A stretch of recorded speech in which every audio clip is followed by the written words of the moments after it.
Welcome to Goonie's World. My name is Goonie, also known as Colin, and I'm joined as always by Johnny Farrell, also known as Sean. Hey, everybody. And Meanie, also known as Ryan. Hello there. And no Lynn for this series, but however, we do have a special guest. Once again, it's the good Dr. H, also known as Zach. Hello, everybody. And as you can see, we'll be playing Freeform Universal again. I'll be GMing this one again. And that's by Nathan Russell. And in case you're not familiar with it, it's really simple system. You just roll a d6 to do what you want to do. And if you roll an even number, you succeed, and if you roll an odd number, you don't succeed. But there's levels of success and failure. For instance, if you roll a d6, you'll succeed, but you'll get an extra little bonus or, good thing happen. If you roll a d4 or a 4, you'll just simply succeed. And if you roll a 2, you succeed, but there could be a minor setback or complication or something like that. And it works the same way for failures. There's no hit points in this system, but I'm going to be using conditions, which could give you a penalty or a bonus die. And I think that's basically how this system works. Mm-hmm. So we're going to start in Lisbon, Portugal. And it is the 1930s. And you guys, as you know, you are explorers. And you are part of this. You're members of an organization called the Adventurers Club. And which is worldwide, and it has members from all different backgrounds and different skill sets. And you are headed towards the docks. It's the middle of the night, and you're about to get on a boat that is going to take you to unnamed, kind of unknown island in the Atlantic Ocean. And the reason why you're doing that is because about 2 weeks ago or so, this team of archaeologists and grad students from UCL, University College London, led by the distinguished Sir Humphrey Stump, disappeared en route to the Azores, where they were going to carry out excavations. And they never made it. So about a week after that, a grad student named Leonard Wiggins turned up delirious, claiming that the team had somehow discovered an uncharted island inhabited by savage natives who attacked them shortly after landfall. He'd managed to escape back to the boat and make it to the nearest populated island, which is Santa Maria, and he was able to mark the estimated location of this unknown island on a map, and it gave it to authorities, but before he could really give any more details, he was found beheaded, and the culprit was never found. So, since you are explorers, you are pretty well qualified to lead, this rescue team and try to find out what happened to them. Plus, this Sir Humphrey Stump was also a member of the Adventurers Club, so that's another reason why you guys were chosen. And so you're making your way towards the docks to the boat which is basically a fishing trawler that has been converted into a research vessel named Lucia. And let's find out who you guys are. And we'll start with Sean. Well. Let's start with me. Well, I gotta tell you, my name's Rex Danner. Don't get to know me too well because you never know what'll happen out there. But let's say I'm fit and I'm experienced and I'm good with the old 1-2 punch. But tell you what, between you guys, I'm a little disillusioned with life, and that's my flaw. Got a reliable Colt 45 right here, and I wear this rugged leather jacket, as you can see. I'll probably be bumming smokes from you there, buddy, a lot, because I'm trying to quit. Anyway, I've been fighting all my life. I won't get into my whole backstory all at once. I'm not going to dump that on you, you know what I mean? Just not going to do it. But all you need to know right now is I got a reputation as a trustworthy soldier for hire. And we're going to leave it at that for now, until I get to know you better, if we have time. All right. And I'll go with the second person who created their character, which would be Zach. Yeah, I'm Dr. Prudence Abbott, and maybe you should have come and talked to me first, instead of going to that vagrant over there. But alas, former World War I battle surgeon, went to Harvard Medical School, second of my class, and we won't that first of the class scoundrel. He became a lawyer afterwards, you believe that? Not even a doctor anymore. Anyway, not bitter about it. I am, however, very short-tempered, as you can see, and as you've already gotten on my bad side, I don't feel like talking to you too much more right now. However, I am interested in this uncharted isle with natives, you see. As I go into my sunset years, I'm very interested in finding a cure for the Spanish lady. You might call it the Spanish flu. Ravaged our troops during the Great War, and well, it would be my greatest honor in the last years of my life to find the cure for it. And I believe those cures will be found in the jungles and with the natives of the uncharted area, not in a laboratory somewhere. Anyway, there's too much. Tired of talking to you. Okay, well, I'm sorry. Yeah, Ryan, who are you? Well, my name's Dylan December. I'm a detective. You could call me Detective Dylan December. That's triple D, but as much as I would like to be called that, nobody actually calls me that. Kind of a tall, not super tall, 5'11", getting close to 6 foot, real super skinny, always wears a trench coat, although probably not, to a tropical island. Have to leave that off. But, short, dark, kind of brown hair, brown eyes, very plain-looking guy with kind of world-weary eyes, a lot of trust issues from all the betrayals. And also he kind of drinks a little bit too much.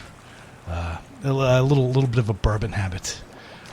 Carries around a long-barreled .38 special revolver, and a flask of bourbon wherever he goes. Of course, his pack of Lucky Strikes and a lighter, but I didn't write those down because I figured they were props. Well, if you didn't write them down, that means you got as much as you want. You can bum me one. Yes, I can and I will. I'll keep you in smokes. And besides, hey, quitting is for quitters, you quitter. That's right.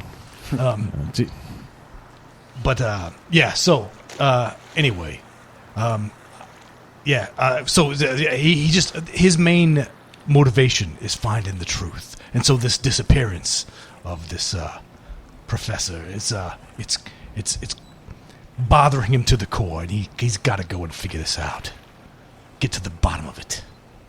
And he's gonna do it if it's the last thing he does. Yeah, well, so we got a detective, a veteran, well, I guess 2 veterans. One of them's a doctor, one of them's a mercenary now.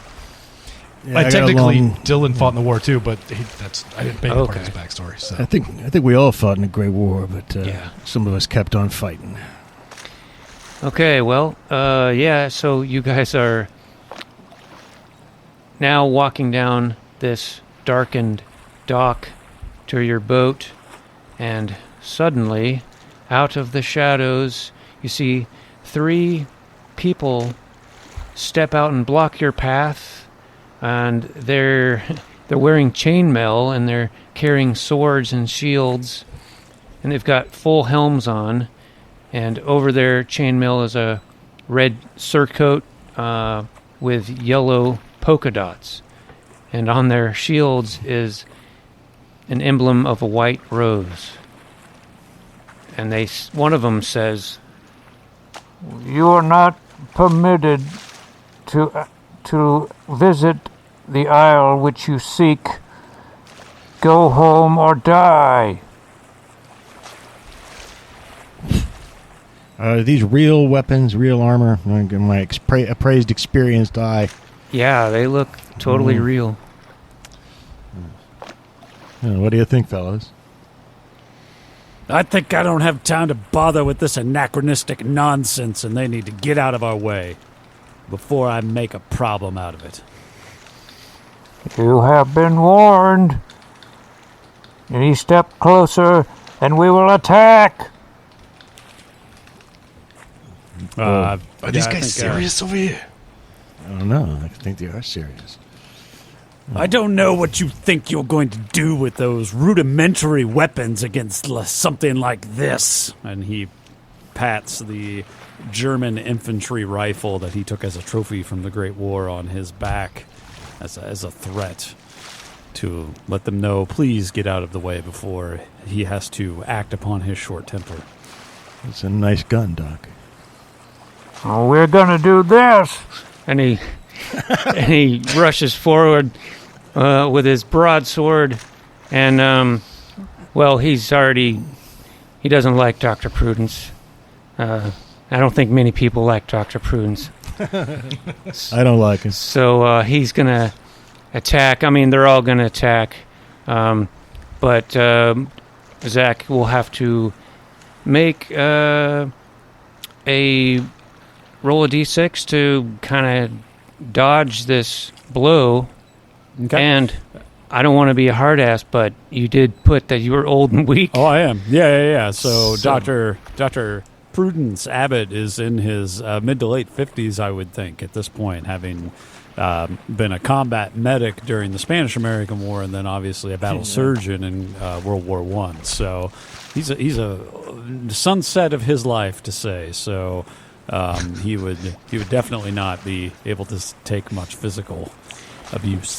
It's amusing for those of us that are older than you. Oh, I know. Yeah. I'm almost the age you just. I'm trying to pick my words wisely when it comes to I that. I do feel like a grizzled, old, weak veteran, though. So on the sunset of your life. But like being 58 in 1930, whatever, different. That was different. Yeah. True. In 2025, let's tell ourselves as we all approach similar ages. Anyway, right. So what am I rolling? So I think my body is defined as weak. Yeah, so I think, you're not going to be too quick, so I think you need to roll 2d6. You have a penalty die, and so that means you would pick the worst result. Okay, well, they're both 3. Both 3, okay. Well, that does fail. That's not good. But there's no additional bad effects or anything. So you would... you're hit. I don't think you have any sort of armor or anything. Nah, probably a fairly well-dressed gentleman, not like in a tuxedo or anything, because he knows he's going to a jungle isle, but he's a man of a bit of Massachusetts wealth, so probably not tattered, but well outfitted, but certainly not armored or anything. So it's traveling tweeds. Yeah. Well, they're not in great shape now that you've been hit with a broadsword, but I'm gonna keep track of how many times that you are hit, and for now, that's all that happens. Is you're hurt, but there's no additional penalty. How dare you! This Brooks Brothers is worth more than your life, you cretin. All right, so and there's no initiative. So, but they're all going to attack. So, I have Rex roll to avoid another sword attack from another guy. Well, no, but Okay. because it's a 5. So I didn't get what I wanted. I'm going to get hit, but it's not a total loss. Something good. Well, yeah, and I'm going to say you get hit, but because you are wearing Rugged leather. rugged leather, that pretty much kind of soaks up some of the damage. I mean, it still hurts, but you're not going to get a condition either. I'm going to have to take that broadsword from you, fella. And Ryan, you also will roll to avoid getting hit. I shall. Ooh, I rolled a 1. Well, that is the worst thing you can roll. And I will remind you that you do have 2 food points to start off. That is right. But, you know, we're just starting the game. You might want to save them, but I'm not going to tell you when to use them. That does allow you to either re-roll a failure or gives you an extra bonus die when you need it. And is that 2 for the duration of the series, or just this session, or how do we? I think it would be just for the whole series, but there'll be opportunities to get more. Well, We're gonna role play hard and get more food. yeah, I don't really feel like having the worst thing that could possibly happen to me at the very beginning of the game, so I think I will spend 1 Okay. and roll again. Just don't roll a 1 again. Which I did not. I rolled a 4. Okay. Well, you know, I should have given you an extra. I'm going to say, because you're quick, I should have given you a bonus die to dodge. So I'm going to give you back your food point. Excellent. I will take it. Thank you. Yeah, and then you do dodge. So that was their turn, and you guys can do something now. I really want to do something real bad. Can I go first, fellas? Because I'm going to do it. I say go for it. I told you that I was going to take that sword from you, and I'm going to take it from that guy who hit me. I'm going to take his broadsword from him. Get in there and just yank it out of his hand. Twist it. Just right. Okay. That's what I'm hoping my good result is. Now, I'm fit, I'm experienced. I'm hoping for an advantage die on this. I'm a fighter. I've been in wars. Yeah. I think it's the first sword I've taken. I was in the Syrian revolt, don't forget. Took a great big tulwar from a fella named Abu Zaim. And I did this. Well, I got a... Well, no, either one of those would have been... I got a 2 and a 6. Obviously, I'm going to go with the 6. Yeah, well, that's the best thing you can roll, and... Okay. Yeah, you get that sword, and I think in doing so, you actually... his equilibrium... That's not the word. Equilibrium is thrown off, and good. he actually falls backward. You know, you're on this dock, so he plunges into the water. Just like Abdul Zaid. And that was my plan to start with. There are still 2 more, correct? Yes, there's one on you and one on Ryan.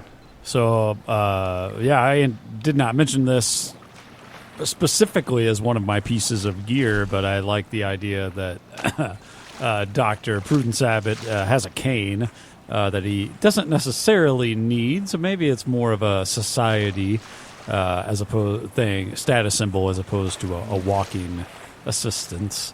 However, in this case, he would definitely take that out, and he was going to try to hook an ankle and same sort of thing, knowing they were wearing chainmail, just trip one, drag one, push one, whatever, into the water and let him sink to the bottom in his 80 pounds of armor or whatever chainmail weighs. So, yeah, okay. And I think the cane is not that won't give you a bonus because it's not in your gear, but more color. But because of that, I'm not going to give you a penalty because you're old and slow. So, yeah, just roll a d6. Dag nabbit, I will grab you, Cretan imbecile, down into the depths of the water. That's 5. Okay. Well, that's, you can't quite hook that cane on his leg or get a grip on him. But Well, we'll say you don't, like, throw him off balance. We'll say you do get a grip on him. But nothing happens yet. So, and Ryan, what are you gonna do?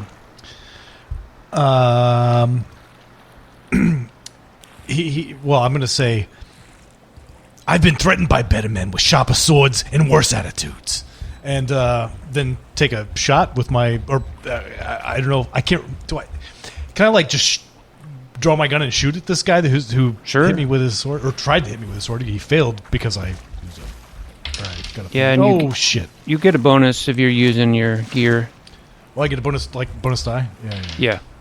Okay, well, I rolled a 3 and a 2. I will take the 2. Okay. That hits. You're just shooting him. I don't think... so a 2 is pretty good, though.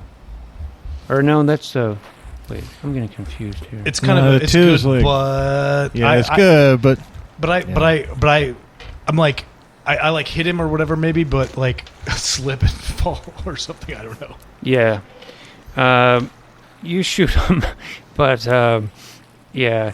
The docks are wet, you know. I mean, they are docks. Yeah, so you shoot him and you fall on your ass.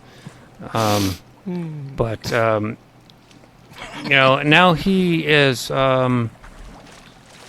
he's kind of the bullet has knocked him backwards, and he's teetering on the edge. But yeah, he's they're gonna attack again, and I think the one that Zach has hooked, he's gonna try to get loose.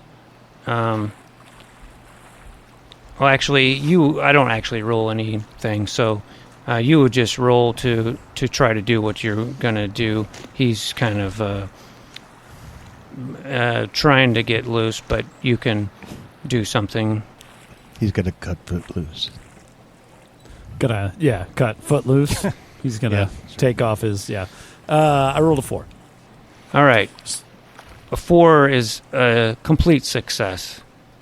And well, then that will send him down to his watery depth, and may he get eaten by a shark down there at the bottom. That's what he deserves, old fool.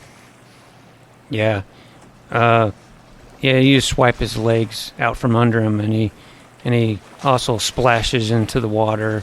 Maybe I'll even drip some blood from my wound down into the water to attract the sharks in or something. The sharks of Lisbon. Oh, the worst. Yeah, and I had allowed Zach to go because there wasn't anything that the other guy could do. But Ryan, the guy that you had shot, you know, he had teetered back, and he will attack you again, and you'll need to roll to dodge. But you have a bonus because you're quick. Okay, well, I only rolled 1 die, and it's a 6, so I think I'm not going to even roll the second one. Yeah, why not? Yeah. Okay, well, a 6, he totally, once he actually overshoots when he was charging at you, and he goes off the other side of the dock because you dodge him, and he just plunges into the water again. And so all 3 of these, what looks like knights of some kind, like crusader-type knights, they're all drowning in the water with their chainmail, and it serves them right. So I may be sitting in this puddle, but at least I ain't sleeping with the fishes. True. Nice pithy phrase. Yeah, so now you're free to board your boat. And what's the boat? What's it called? We know, right? Yeah. The Lucia? Or the Lucia? Lucia. Cool. Yeah. Lucia. And Dr. Abbott will one of his items is specifically a World War I battlefield era surgery kit, but I anticipate that would have some gauze or different things within it that he will just kind of his new fresh wound bandage that up as we're boarding. Yeah. And you meet the captain. His name he's Portuguese captain named Mauricio Souza, and the first mate, Jose Oliveira, and they're actually junior members of the Adventurers Club, and they've been given that map that is marked where this estimated location is, and it's actually going to take 2 or 3 days to get out there, and so you guys kind of set off just like so many other Portuguese explorers did in the past from Lisbon, and the port disappears from view. And while you're on this voyage, you are given like a list of the names of all the archaeologists and the grad students that have gone missing. And so you already know Leonard Wiggins was the grad student that got beheaded, and Sir Humphrey Stump was the lead archaeologist. But you have Dr. Winston Potts, another archaeologist. You have Fiona Dimple, one of the grad students.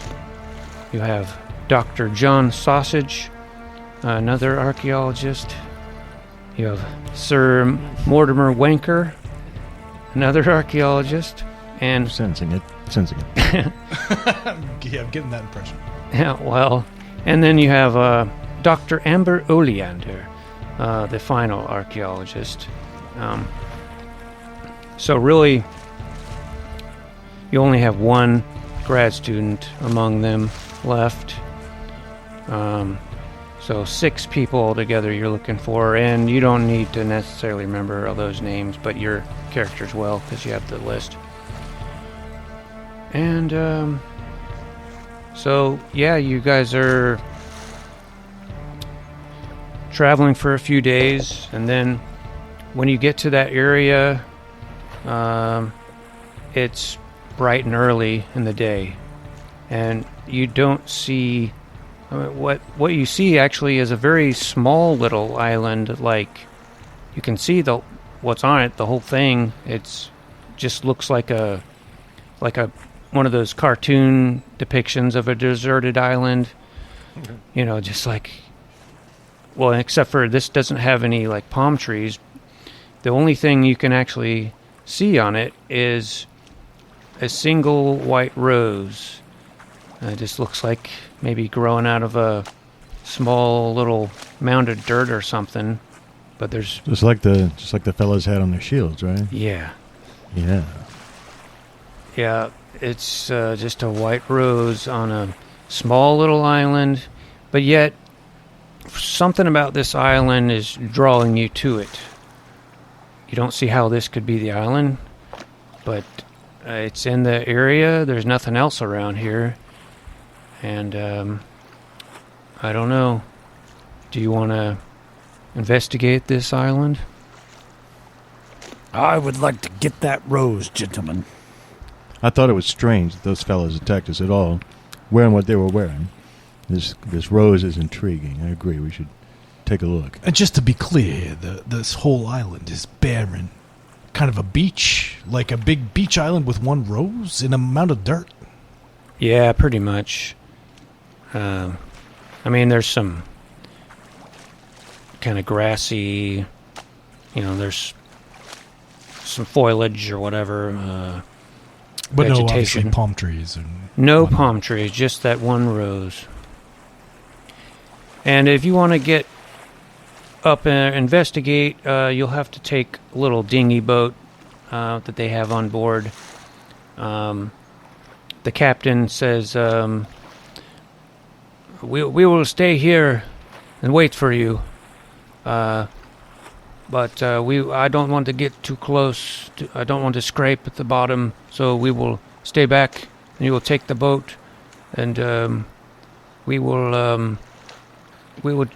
It's too deep to anchor, so we will have to drift a little bit, but that's okay. We will just turn on the engine if we get too far away, and we will find you. But here, take this flare gun. He's gonna hand whoever wants it a flare gun. Yeah. I better take that. Yeah, just in case. Just shoot that if you don't see us. If you want to get our attention. But we will wait as long as it takes for you. We will stay here. And Jose, the first mate, he will operate this little crane that lowers the dinghy into the water. And it's got a little outboard motor on it, and you can just all get in that, and it doesn't take very long to get to this little island. It's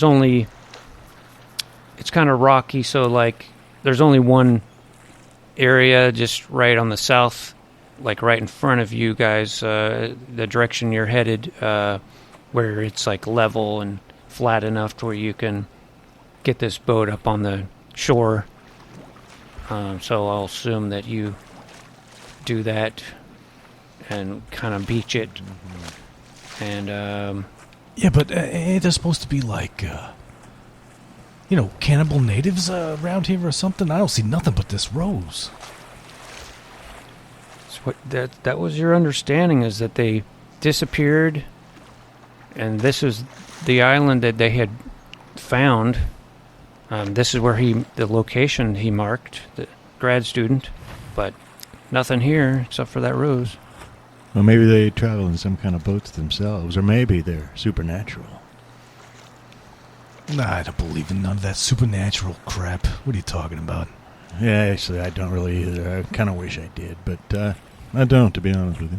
We're burning daylight. You guys are here yammering about the supernatural. Here, help me off this boat. The old bones don't work as well as they used to. You give it, Danner, you grab this arm, and December, you grab that one. Just pull me up. Come on. You're not wrong, Doc. You're not wrong. You're not nearly as helpless as you're pretending to be, I can tell. Trust me, when we're running from cannibals, he's going to be just fine. Yeah, so... And if not, they can catch him and we'll get the hell out of here. Just joking there, Doc. No, that's not a joke.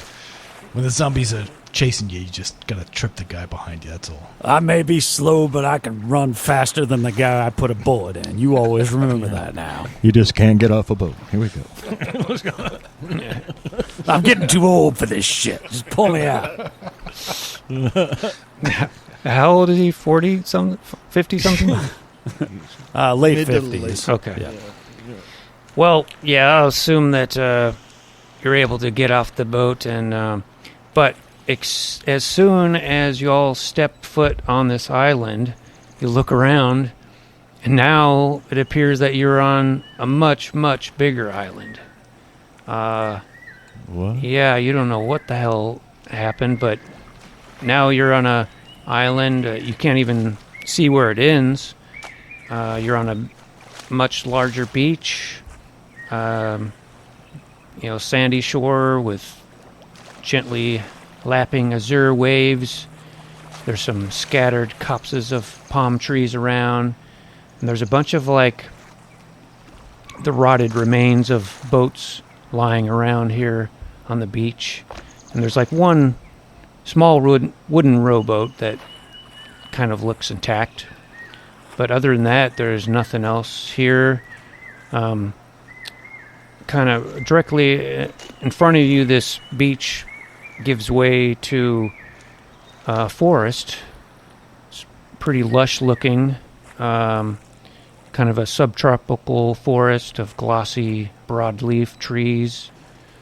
And poking up above the canopy. You can just barely see in the distance a mountain which has like a flat top and some kind of smoking. It's smoking a little bit, so obviously a volcano. And you don't see that white rose anywhere anymore.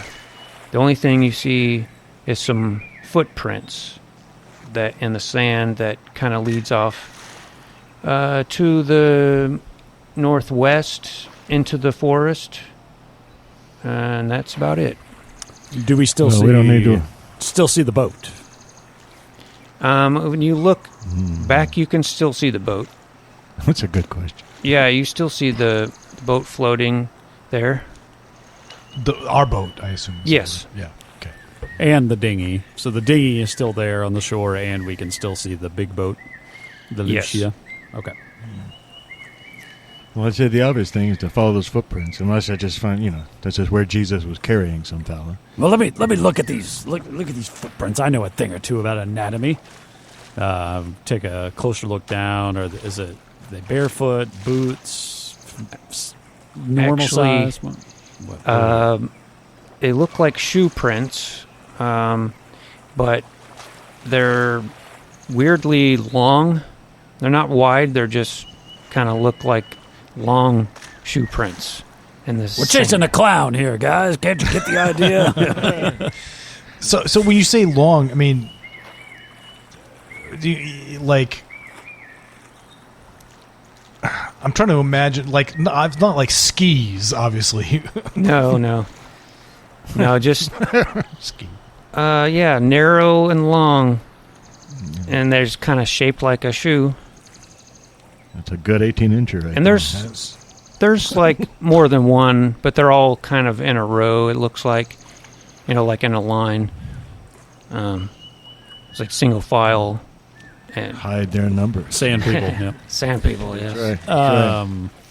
And it does look like there's a number of them, not just a single set of footprints. That's what you just Yeah, said. it looks like Yeah. there's It's between 2 and 50. Coming from the water or just around on the beach? no. It looks like these actually came from the woods, from the forest, and then doubled back Okay. into the woods. Same spot, Yeah, pretty much. in and out of the woods. Okay. It'll look like a path or a clearing or anything right there, or just... There's no like path or anything like that. It's just right into the thick woods. So you guys want to follow them or go somewhere else? I don't think I could call myself a man if I didn't. Well, be on the ready. Don't go off and chasing nonsense and looking at birds and stuff. We need to be on track here. Yeah, especially because there's something seriously uncanny about this place. I don't know if you're rethinking your old thoughts about the supernatural there, friend, but bum me another lucky strike. I believe in those for sure. Yeah, no problem. Here you go. I'm very suspicious about what's going on here. I gotta be honest. But yeah, let's follow these tracks and see where they go. All right. Dr. Abbott would have his probably have his rifle off his shoulder ready in case we encounter any supernatural or natural trouble. I'll go in the front, and I don't know if this... I took that broadsword from that dude, so I wrote it down. Okay. And I'm going to use it like a machete, though. Yeah, if I sure. have to. Yeah. Yeah, you'll probably need it. Plus, if I meet any other knights, I could taunt them with it, maybe, or Yeah. I don't know. Yeah, it is pretty thick.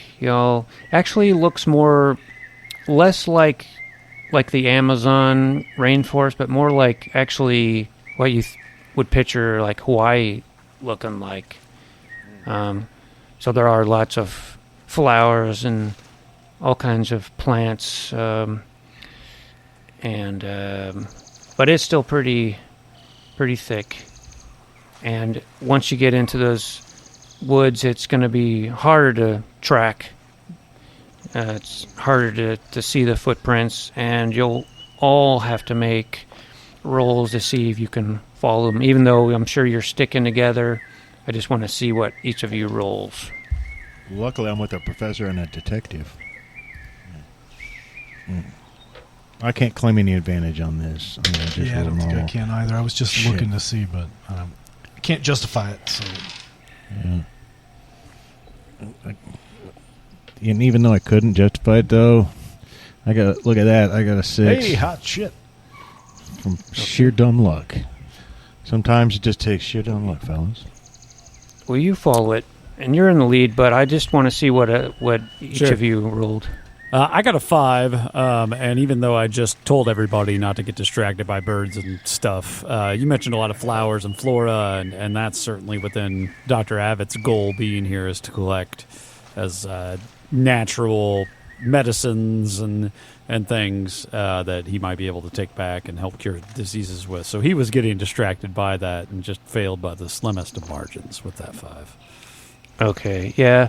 I'm going to say you get off track a little, but you do see something of interest, whatever it is that you were looking for, maybe some exotic flowers or something. And then what did you roll, Ryan? Sadly, Mr. Dylan December only managed to roll a 3, which is not quite the worst thing, but it's getting there. Okay. Yeah. You also kind of go off. I mean, you're all still in the same general area, and Rex has found it, but you're kind of have stepped off just a little bit of this track you're following. And I'm going to say that, Ryan, you actually are the one, you step on something, and it kind of squishes under your foot, and it makes a loud sound, and I'm going to try to play something. Hopefully this works.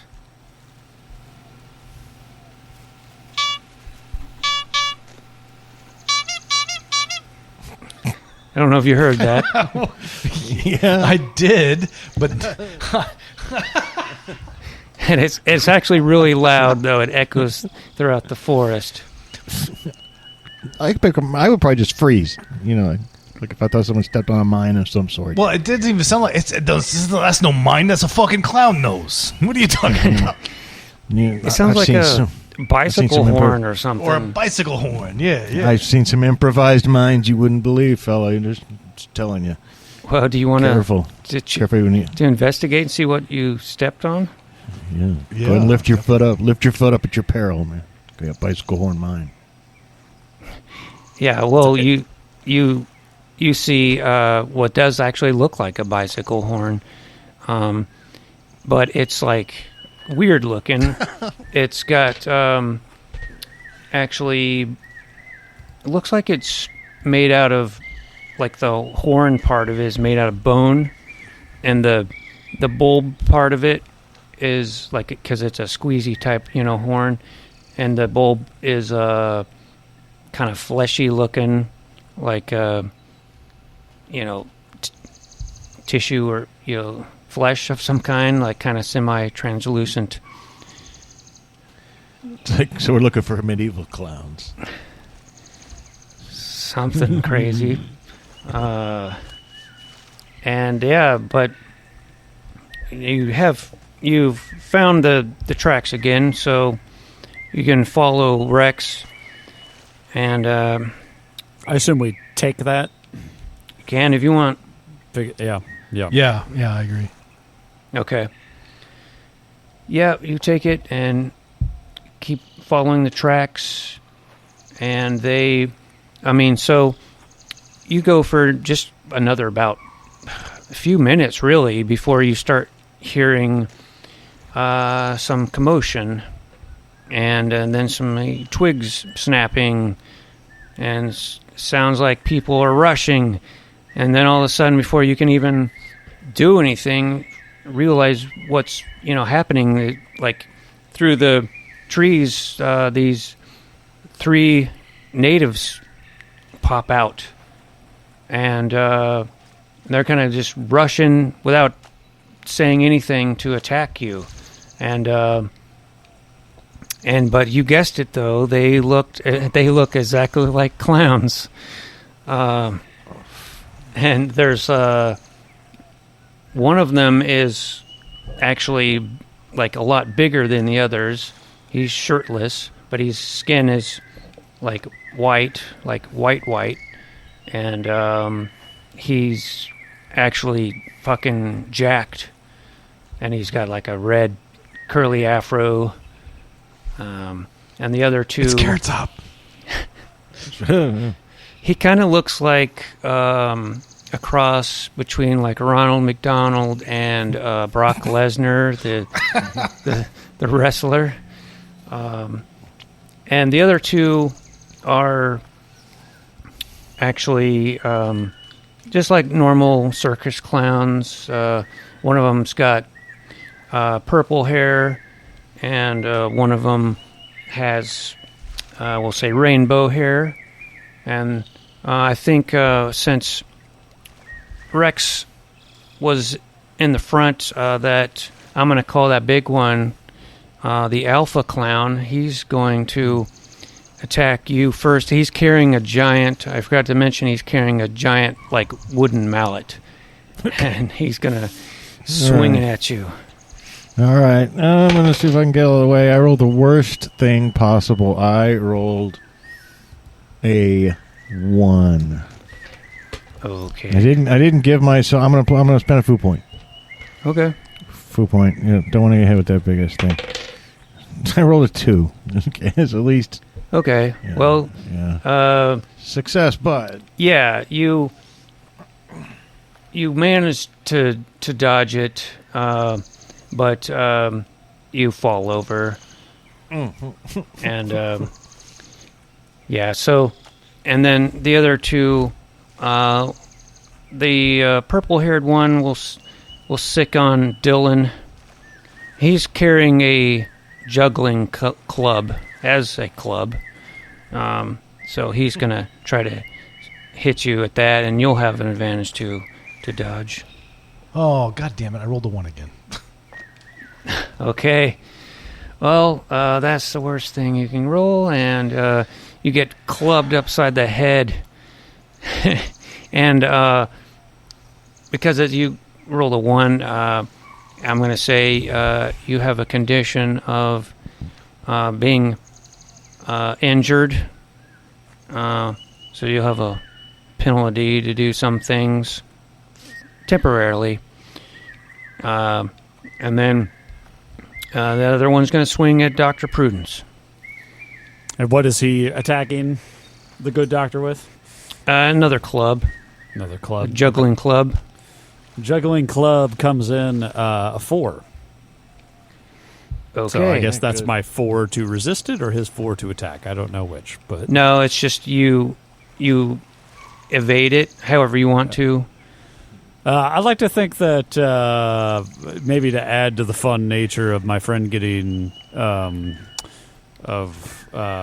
Detective December getting injured there, that the swing comes through and just misses my head and hits him instead, and that's one of the things that helps takes his from normal hit to injury. Okay. Yeah, he's definitely injured and kind of shaky a little. You guys want to attack back or run or? Well, very short-tempered doctor would like to, and he had his rifle out, and he's not normally one for murder as a man of medicine, but these are clearly supernatural beasts that need to be put down, so he would like to try to put a point-blank shot right into the big red nose of the one that just swung at him. Okay. Oh, at him or at you? Because you were attacked as well, but you dodged it. Yeah, the one that attacked Dr. Okay. Dr. The one that hurt him. Yeah, the one that he missed, but he'd still like, he's very short-tempered doctor. He'd like to try to shoot him right in the big red nose. Okay. Yeah. You get a bonus for using your gun. And go ahead and roll 2d6. I rolled a 2 and a 6. Okay, well, that 6 is pretty good. You'll, you just blow his fucking head off completely. That was the blue-haired one that was on Ryan. So, It's not blue anymore. no, I'm trying to think what his color his brains might be. I guess they blew away, but Yeah. blue. And anyone else want to attack back? Yeah, I do, and I'm as long as things are getting ugly, fella, they might as well get ugly all the way. Say hello to Cold Steel, and I'll pull out my reliable Colt 45, and I'm gonna pop one. I'm gonna pop that big red Alpha Red, and but I just roll a 2 and a 1, so I'm gonna keep the 2. Obviously, no special. Yeah, I hit him, but something bad happened, or something. Yeah. You. I'm already on my ass too. I never got up. That's true. Yeah. You shoot him. Now he will be. He's not dead, but he's got a condition of being injured as well, and but you probably we'll just say you drop your gun when you shoot. Oh, okay. Yeah. And then did you want to attack, Ryan? Yeah, I mean, injured. Do I get a penalty for being injured, or is that just like Yes. Yeah, you do. this is like disadvantage, basically? So basically, well, you would kind of you don't have the advantage anymore. You just roll 1d6, I guess. Got it. Yeah, and I can't see each other out yet. 3. So yeah, not. He just fires wildly and misses. Okay, you miss. And they look like they're going to attack again, but as before they do, you hear another person coming, and this person also looks like a clown. He plunges through the tree line and into where in sight, and this guy actually the others, you actually, now that you think about it, they don't even look like they were wearing makeup, like it's natural. But this guy does look like he's wearing there's some kind of some white face or something, and he comes out and he says, stop, and the other clowns, they do stop, and he says, he's out of breath, and he says, I'm Humphrey Stump, and I imagine you guys are from the Adventures Club. Well, you got that right. Okay. Well, I'm sure you have many questions, and if you will please follow me, you will not be harmed. Follow me back to the village. Back to Clown Town. You should have been faster there before my buddy, Detective December over here, took a hit from one of your weird clown ape things here. I apologize. They have minds of their own. I am accepted in their clan, but I don't have control over them. I do have some sway, but why don't you all follow me back to the village? Well, we'll follow you, but you're right. We got lots of questions. Yeah, lots of questions. I'm wondering if the clowns are the cannibal natives now. What the hell is going on here? Yeah. All will be answered. What do some Crusader Knights have to do with it? Well, he leads you on, and you about 15, 20 minutes. You get to a clearing, and you can look out into this clearing. You see a village, and what you see is like there's all these different clowns that are just going about their day doing chores. There's actually little, kid clowns as well, running around. There's these white dogs that kind of look like poodles. Some of them wearing like tutus, and there's some big cages that look like they've got these birds in them that are like kind of look like dodo birds, except for they have conical heads, and there's like tents that look like kind of like a cross between teepees and like circus tents. They're striped white and red, and yes, the Sir Humphrey Stump, he says, well, first of all, welcome to Grimaldi Isle, I call it, named after the famous English clown Joseph Grimaldi. And as you can see, the natives here are quite unusual. I call them Homo Grimaldiensis, or Clown Man. You got that right. And he leads you in, and I think when you guys go into this village, I'll probably just stop here. Yeah. And well, you piqued my interest. Yeah. Yeah, and then you can next session. I'm sure all will be explained. Okay. I've seen some crazy academics, but you take the cake, Stump. These are not academics. He might have been an academic at one point in time, but this is hardly academic nature here. Now I've gone native. Hey everyone, if you like this podcast, consider leaving us a good rating and/or review, and subscribe to us wherever you can. We've got a YouTube channel and a Discord server, as well as merchandise available at TeePublic. Find our website at GooniesWorldPodcast.com.